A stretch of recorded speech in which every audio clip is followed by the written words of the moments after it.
En 1951, la Libye était l'un des pays les plus pauvres au monde. Sous Kadhafi, et avant l'intervention de l'OTAN, le niveau de vie des Libyens était le plus élevé d'Afrique. En avance sur la Russie, le Brésil, et l'Arabie Saoudite. Le droit au logement pour chaque Libyen était une obligation du gouvernement. Les couples nouvellement mariés recevaient 50 000 $ d'aide pour acheter leur propre maison. L'électricité était gratuite pour tous. Le niveau d'éducation était très élevé. Le taux d'alphabétisation avait atteint les 85%. Les Libyens bénéficiaient d'un système de soins des plus avancés et surtout, gratuit pour tous.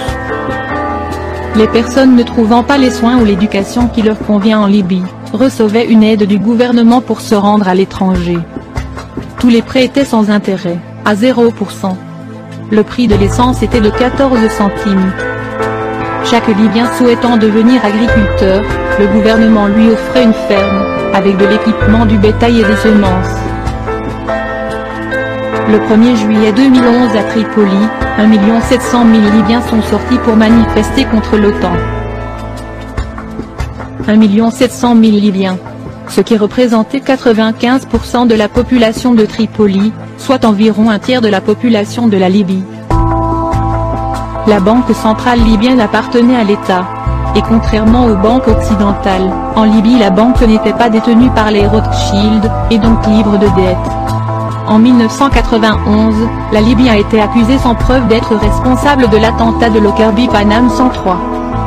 Il s'est avéré que les États-Unis avaient payé les témoins au procès, 4 millions de $ chacun, pour témoigner contre les accusés libyens.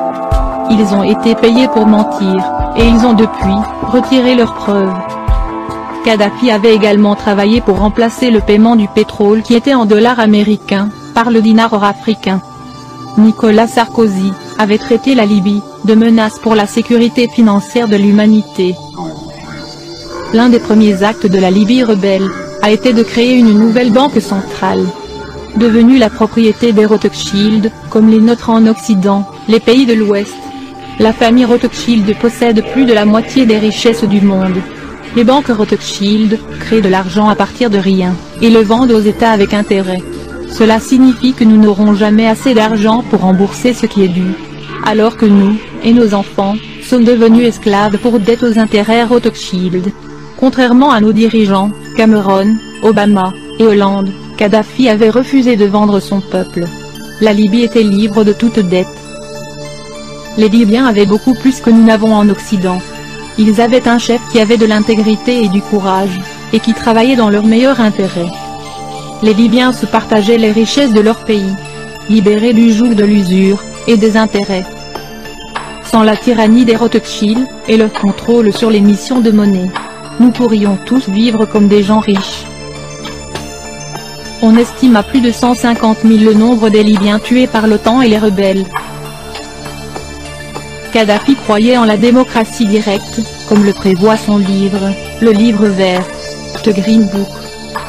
Selon Kadhafi, les démocraties parlementaires sont intrinsèquement corrompues. Que les gens peuvent, et devraient se représenter. Après avoir cru les mensonges sur cet homme toute ma vie, son livre m'a étonné.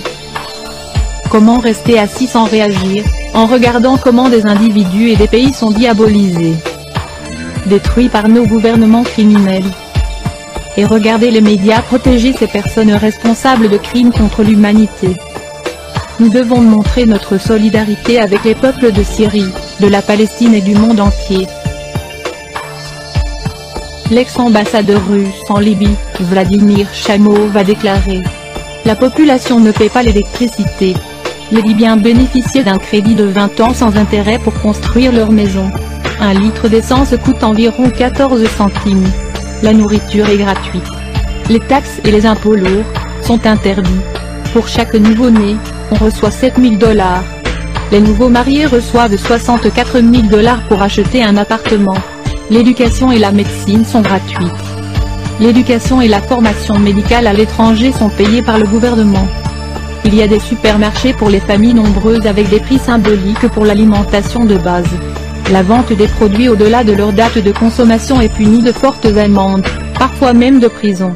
Beaucoup de pharmacies offrent des fournitures gratuites. Diffuser de faux médicaments est un crime majeur. La population ne paie pas l'électricité. La vente et la consommation d'alcool sont interdites, la prohibition est une loi. Les prêts d'achat d'une voiture ou d'un appartement sont accordés sans intérêt. Les affaires immobilières sont interdites. Si quelqu'un veut acheter une voiture, jusqu'à 65% du prix est réglé par l'État. L'essence est moins chère que l'eau. Les bénéfices de la vente du pétrole sont consacrés au bien-être de la population, et à l'amélioration des conditions de vie. Beaucoup d'argent a été dépensé pour irriguer le pays avec l'eau des aquifères souterrains, et par son échelle, le système a été appelé la 8e merveille du monde. Il fournit 5 millions de mètres cubes par jour à travers le désert et a considérablement augmenté le territoire irrigué. 4000 km de pipelines sont profondément enterrés pour les protéger de la chaleur. Tout ce qui a été nécessaire au projet a été accompli par la seule Libye. Hélène Chelestuk a déclaré: la propagande occidentale a diabolisé Mouammar Kadhafi en le décrivant comme un tyran pathologique, et un ennemi implacable des aspirations démocratiques de son peuple. Ce n'est pas vrai, car il existe en Libye des mécanismes de contrôle populaire et de démocratie, il existe des conseils élus de citoyens et des communautés autonomes, comme appelées ici, des communes. Tout cela, sans bureaucratie pléthorique, mais avec un haut niveau de vie et de sécurité sociale pour les citoyens. Est-ce pour cette raison que la Libye a été diabolisée et attaquée par les puissances impérialistes? Pourquoi la Libye est-elle bombardée? La Libye qu'on décrit comme une dictature militaire de Kadhafi, est en réalité, l'État le plus démocratique du monde. En 1977, il a été proclamé la Jamaïria, qui est une forme élevée de démocratie, où les institutions traditionnelles du gouvernement sont abolies, et où le pouvoir appartient directement au peuple à travers ses comités et congrès. L'État est divisé en de nombreuses communautés, qui sont des mini-États autonomes, dans un État ayant autorité sur leur district, y compris l'allocation des fonds budgétaires. Récemment Kadhafi a émis des idées encore plus démocratiques, distribuer les revenus du budget directement et de façon égalitaire aux citoyens. Ces mesures, selon le leader de la révolution libyenne, devant éliminer la corruption et la bureaucratie parasite. Il n'est évidemment guère étonnant que les médias dominants ne fournissent au public aucune de ces données, extrêmement révélatrices sur la nature réelle du régime libyen, car il est probable que tous les indignés à travers l'Europe réclameraient des avancées sociales calquées sur la Libye du colonel Kadhafi. Ce qui serait pour le moins embarrassant pour les si brillants et si compétents dirigeants du vieux continent. La diabolisation du colonel Kadhafi en Occident a pris une nouvelle dimension après les attentats de Lockerbie et du décès de l'UTA. L'Occident continue d'accuser la Libye d'avoir perpétré ces attaques terroristes, alors que l'excellent journaliste Pierre Péan a définitivement démonté cette fable. Les Libyens n'ignorent pas que le CNT est composé d'islamistes ayant servi en Irak, de personnages tels que Mahmoud Jibril, connu des lecteurs de Wikileaks comme l'un des interlocuteurs favoris des États-Unis, ainsi que des membres de la tribu Arabi, une tribu connue pour sa déloyauté vis-à-vis de Tripoli et pour sa négrophobie.